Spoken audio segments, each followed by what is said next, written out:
দেখো আজকে তোমাদের পড়াবো পাঁচ সংস্থান তত্ত্ব, মানে হচ্ছে প্লেট টেকটনিক থিওরি। তো পৃথিবীর উপরে পাহাড়, পর্বত, মালভূমি, সমভূমি, এই সমস্ত ভূমিরূপগুলি কিভাবে সৃষ্টি হয়েছে এই সংক্রান্ত যে তত্ত্বগুলো রয়েছে, তার মধ্যে সর্বাপেক্ষা গ্রহণযোগ্য তত্ত্ব হচ্ছে পাঁচ সংস্থান তত্ত্ব বা প্লেট টেকটনিক থিওরি। এই পাত কথাটি বলেছেন জেটি উইলসন প্রথম। পরবর্তীকালে এই পাঁচ সংস্থান তত্ত্বটিকে সমর্থন করেন অনেকজন যারা ভূবিজ্ঞানী, যেমন মার্কার, ম্যাকেঞ্জি, তো এই সমস্ত ব্যক্তিরা। তবে পাঁচ সংস্থান তত্ত্বকে সর্বাপেক্ষা বিজ্ঞানসম্মত উপায়ে উপস্থাপন করেন ফরাসি ভূবিজ্ঞানী লা পিচো, তাই তাকে পাঁচ সংস্থান তত্ত্বের জনক বলা হয়। এখন এই তত্ত্বটা কি? তত্ত্বটা হচ্ছে, দেখো বিষয়টা এরকম যে একটা গরম ফুটন্ত জল আছে, একটা কড়াই, কড়াইয়ের মধ্যে তুমি ধরো 7টা বড় থার্মোকল, একটু চওড়া মানে বেদ একটু বেশি, 8টা মাঝারি থার্মোকল আর 20টা ছোট থার্মোকল কড়াইটায় দিয়ে দাও, যেন ভিতরে জলটাকে দেখা না যায়। ঠিক আছে? এবার দেখো, এবার জলটাকে তুমি হিট দাও, একটা সময় তো আসবে জলটা ফুটবে, এবং উপরে থার্মোকলটার উপরে বড়টায় 1 2 3 4 করে নাম লিখে দাও, আবার মাঝারিটার নাম লেখো, আবার ছোটটারও নাম লিখে দাও। এবার হিট দিয়েছো, কিছু সময় পর কিন্তু জলটা ফুটতে শুরু করবে, করবে তো? তুমি আধ ঘন্টা 1 ঘন্টা পর লক্ষ্য করো, দেখো থার্মোকল যে যে জায়গায় ছিল সেই সেই জায়গাটা থাকবে। এবার এটাকে বড় ভার্সনে চলো, যে আমাদের পৃথিবীটা এরকমই কতকগুলি ভূখণ্ড দ্বারা বেষ্টিত, যেখানে পিছর মত অনুযায়ী 7টা বড় পা ভূখণ্ড, 8টা মাঝারি ভূখণ্ড এবং 20টি ছোট ছোট ভূখণ্ড দ্বারা আমাদের পৃথিবীটা আবৃত।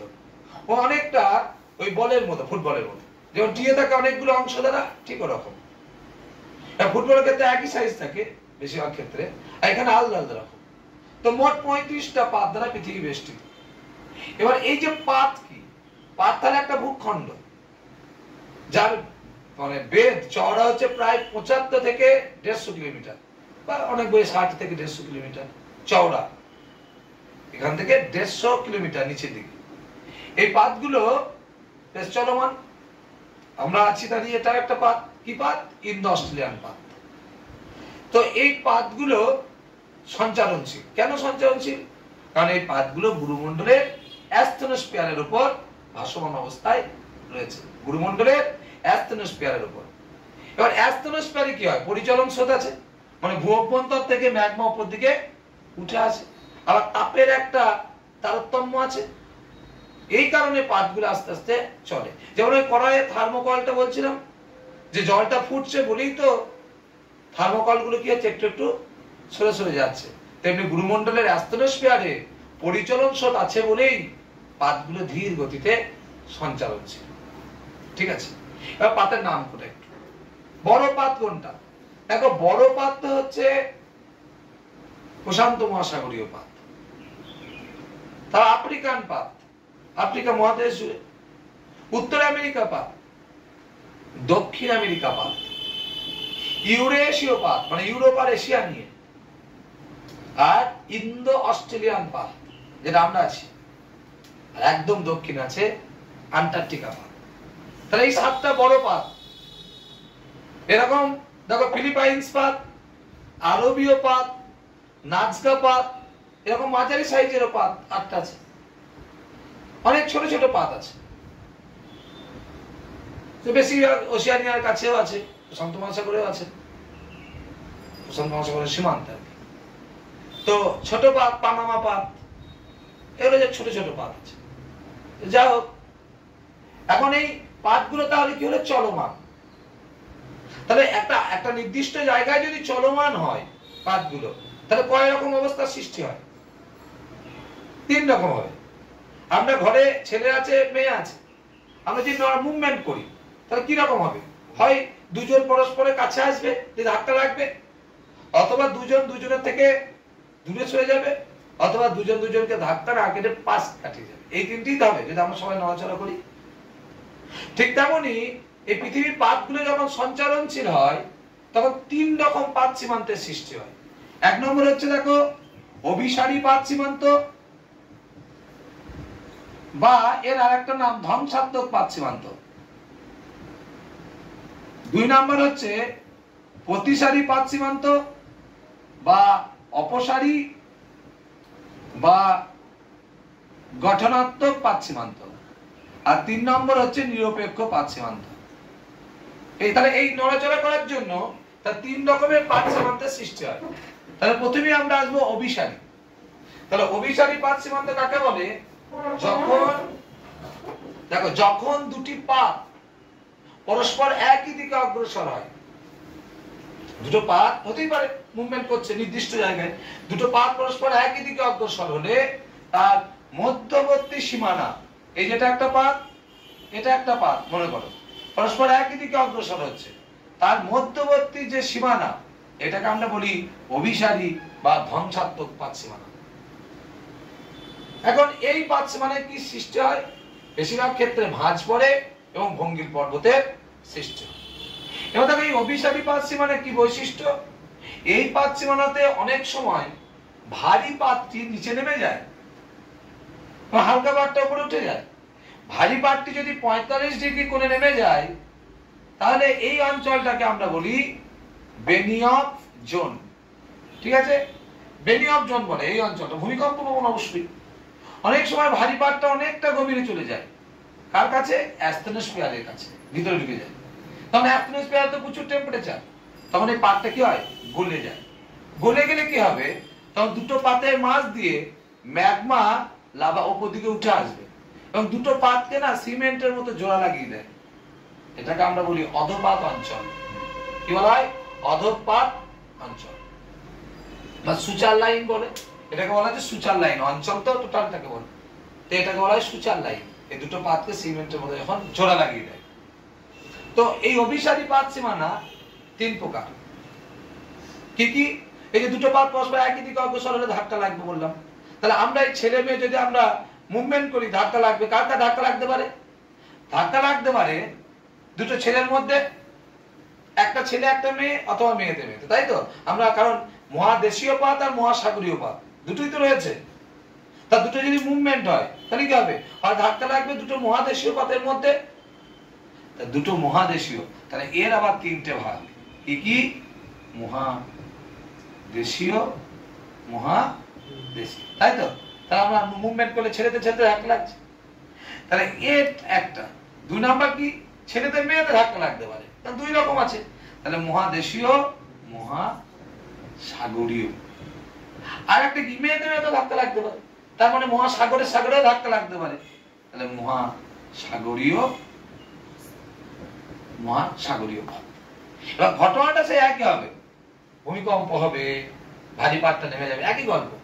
এবার আমরা উদাহরণ সহযোগে বলবো। মহাদেশীয়, মহাদেশীয়, মহাদেশীয় দুটি মহাদেশীয় পাত পরস্পর একই দিকে অগ্রসর হয়, তখন ভারী পাতটা নিচে নেমে যায়, হালকা পাতটা উপর দিকে উঠে যায়, আর তার মধ্যবর্তী স্থানে থাকা নুড়ি বালি পলি কুঞ্জিত হয়ে ভঙ্গির পর্বতের সৃষ্টি হয়।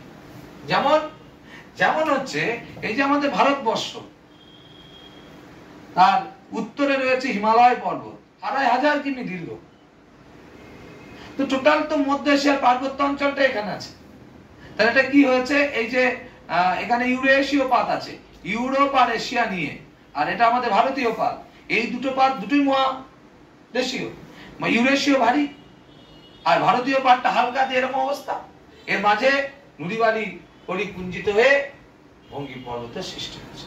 অনেক বই আবার কি বলে যে এই দুটো পাতের মাঝে টেথিস নামক একটা অগভীর সমুদ্র ছিল, সেটা মুজে যায় এবং বসে গিয়ে এরূপ ভঙ্গির পর্বতের সৃষ্টি। এটা একটা।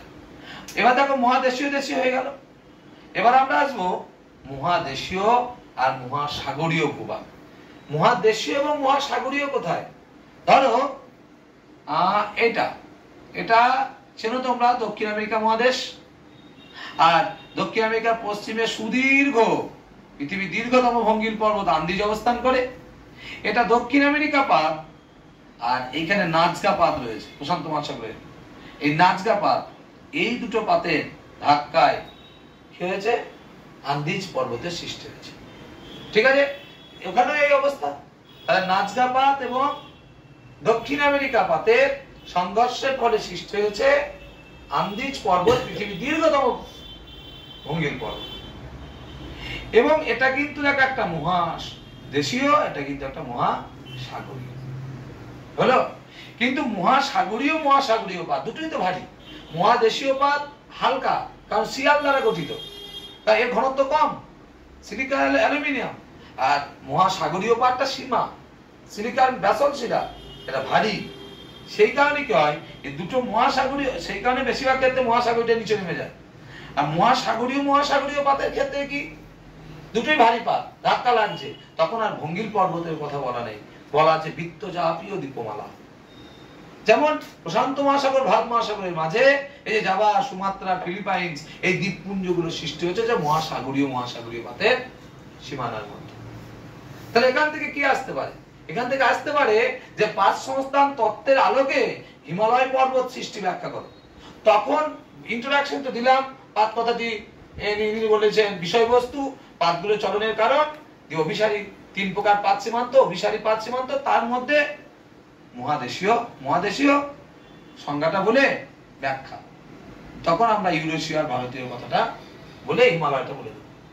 যদি ভঙ্গিল পর্বত বলে যে পাত সংস্থান তত্ত্বের আলোকে হিমালয় বললো না, বললো ভঙ্গিল, তখন হিমালয়টা বললে তারপর আবার মহাদেশীয় মহাসাগরীয় বলে আন্দিজটা বলবে, দিয়ে গল্প শেষ। কারণ তারপর তার এগুলো ভঙ্গিল নয়। এটা গেল অভিসারী পাত সীমানার গল্প। এবার দেখো প্রতিসারী বা অপসারী বা নিরপেক্ষ পাত, বা প্রতিসারী বা অপসারী বা গঠনাত্মক পাত সীমানা। যখন দুটি পাত পরস্পর থেকে দূরে সরে যায়, তখন তাকে আমরা বলি প্রতিসারী পাত সীমানা। এবার এর উদাহরণ কি? এবং এর ফলে নতুন ভূত্বকের সৃষ্টি হয়, তাই একে গঠনকারী পাত সীমানা বলে। এর উদাহরণ কি? ধরো এটা আফ্রিকা মহাদেশ, আমরা আগে সেই প্যানজিয়া প্যান্থালাসা বলেছি। আর এটা হচ্ছে দক্ষিণ আমেরিকা, এটা উত্তর আমেরিকা মহাদেশ। তো আগে যখন, আজ থেকে 20 থেকে 22 কোটি বছর আগে, কিন্তু প্যানজিয়া ছিল, একত্রিত ছিল 22 কোটি বছর আগে। তো তারপর তো এগুলো সরে যাচ্ছে। এটা মহিষাঞ্চলের কথা, ওখান থেকে তার অডিত আপডেট ভার্সন হচ্ছে পাত সংস্থান। মহিষাঞ্চল আগে ছিল, এবার পাত বলছে। দেখো এই দুটো পাত তাহলে এর সাথে লেগেছিল, এই ক্রমশ পশ্চিম দিকে সরে যাচ্ছে। তা পশ্চিম দিকে সরে গেলে কি হবে? আটলান্টিক মহাসাগরের সৃষ্টি হলো সরে যাওয়ার জন্য, এবং আটলান্টিক মহাসাগরের তলদেশটা কি হয়ে গেল? গ্যাপ তৈরি হয়ে গেল, যার ফলে মধ্য আটলান্টিক শৈলশিরা সৃষ্টি হয়েছে। এই মধ্য আটলান্টিক শৈলশিরা, এটার প্রতিসারী পাত সীমানা। এবছর এসএসসি পরীক্ষাতে এটা এসেছিল যে মধ্য আটলান্টিক শৈলশিরা কোন পাত সীমান্তে সৃষ্টি হয়েছে। তাহলে প্রতিসারী পাত সীমানা এটা হয়ে গেল, দুটো পাত সরিয়ে গেলে। আর একটা হচ্ছে দেখো নিরপেক্ষ পাত সীমানা। কেউ কাউকে ধাক্কা যাবে না, দূরেও সরে যাচ্ছে না, ঘেঁষে চলে যাচ্ছে। যখন দুটি পাত, এটা একটা পাত, এটা একটা পাত, এদিকে যাচ্ছে তো এদিকে যাচ্ছে, দুটো পাত পরস্পরকে পাশ কাটিয়ে চলে যাচ্ছে, তখন তাকে আমরা নিরপেক্ষ পাত সীমানা বলি। তার উদাহরণ কি? এই যে দেখো উত্তর আমেরিকা মহাদেশ, এটা উত্তর আমেরিকা মহাদেশ। তো এইটা প্রশান্ত মহাসাগর। একটু পৃথিবীর কনসেপ্ট একটু চাই, নইলে বোঝা মুশকিল। এটা প্রশান্ত মহাসাগর, আর এটা উত্তর আমেরিকা পাত দক্ষিণ দিকে যাচ্ছে, আর প্রশান্ত মহাসাগরের পাত উত্তর দিকে যাচ্ছে। সে কারণে এই জায়গাটাতে, এইখানটা সান ফ্রান্সিসকো শহর, লস অ্যাঞ্জেলসের কাছে, এই জায়গাটায় একটা চ্যুতির সৃষ্টি হয়েছে, যে চ্যুতিটার নাম সান আন্দ্রিজ চ্যুতি। ঠিক আছে,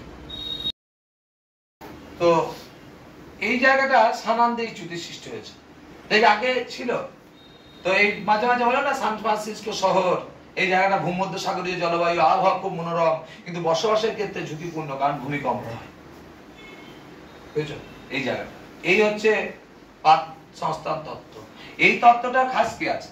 এই তত্ত্বটার সাহায্যে কোথায় ভঙ্গীর পর্বত, কোথায় আগ্নেয় পর্বত, তারপর কোথায় অন্যান্য ভূমিরূপগুলো সৃষ্টি হয়েছে, আর সেইগুলো সম্বন্ধে ভালোভাবে ব্যাখ্যা দেওয়া যায়।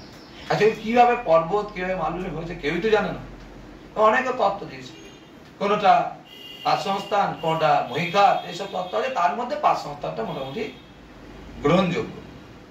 এবার এখান থেকে টিকা আসতে পারে, ওই যেমন সুচার লাইন বা শিবন রেখা, বেনি অফ জোন। এখানে আবার একটা আছে ত্রিপাত সীমানা, ঠিক আছে? তার বুঝতেই পারছো তিনটে পাতের যে জায়গা এক জায়গায় মিলিত হলে তাকে বলা হয় ত্রিপাত সীমানা। কোথায় আছে? এইখানটায়, এই যে এই জায়গাটা আফ্রিকা, আরব ভূখণ্ড, আর এখানটা সোমালিয়া, এইখানটা রয়েছে একটা ত্রিপাত সীমানা অঞ্চল। আর এই ত্রিপাত সীমানার মধ্যে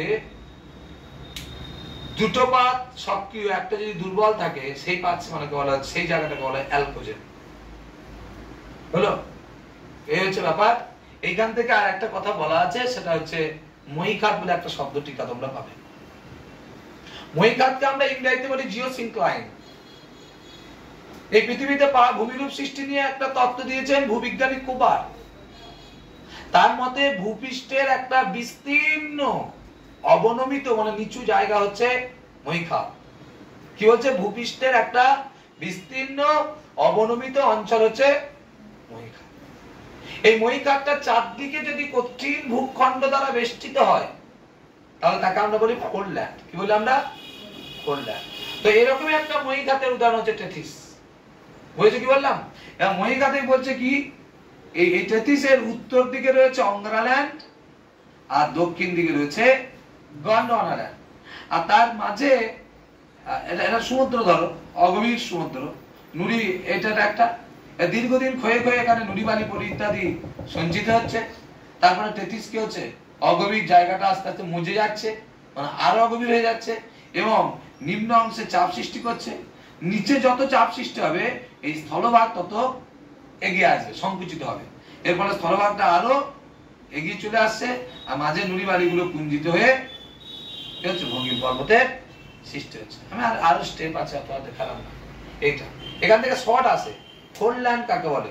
মহীখাতের চারদিকে কঠিন ভূখণ্ডকে ফোরল্যান্ড বলে, মহীখাতের উত্তর অংশকে বলে অঙ্গরাল্যান্ড, মহীখাতের দক্ষিণ অংশটা হচ্ছে গন্ডওয়ানাল্যান্ড। এই হচ্ছে তোমাদের পাত সংস্থান। এবার যদি তোমাকে বলে যে পাতের পাত কি, পাত কি, তাহলে তোমাকে বলতে হবে পাত সংস্থান তত্ত্ব অনুযায়ী পৃথিবীর উপরের ভূভাগ কতকগুলি ভূখণ্ড দ্বারা বেষ্টিত, এই ভূখণ্ডগুলি এক একটিকে বলা হচ্ছে পাত। এবার বৈশিষ্ট্য কি? পাতগুলো ধীর গতিতে সঞ্চালনশীল, যার গতি বছরে 1 থেকে 2 সেন্টিমিটার। প্রশান্ত মহাসাগরীয় পাতের গতি একটু বেশি, 10 সেমি।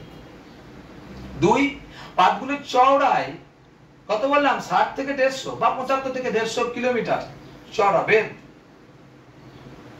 এটা পাতগুলো প্রধানত গ্রানাইট ও ব্যাসল্ট শিলা দ্বারা গঠিত।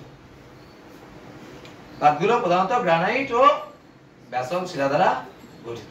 এই হচ্ছে পাত সংস্থানের গল্প। আর এই পাতগুলো চলমান হওয়ার কারণ হচ্ছে পরিচলন স্রোত। এই হচ্ছে পাত সংস্থান গল্প।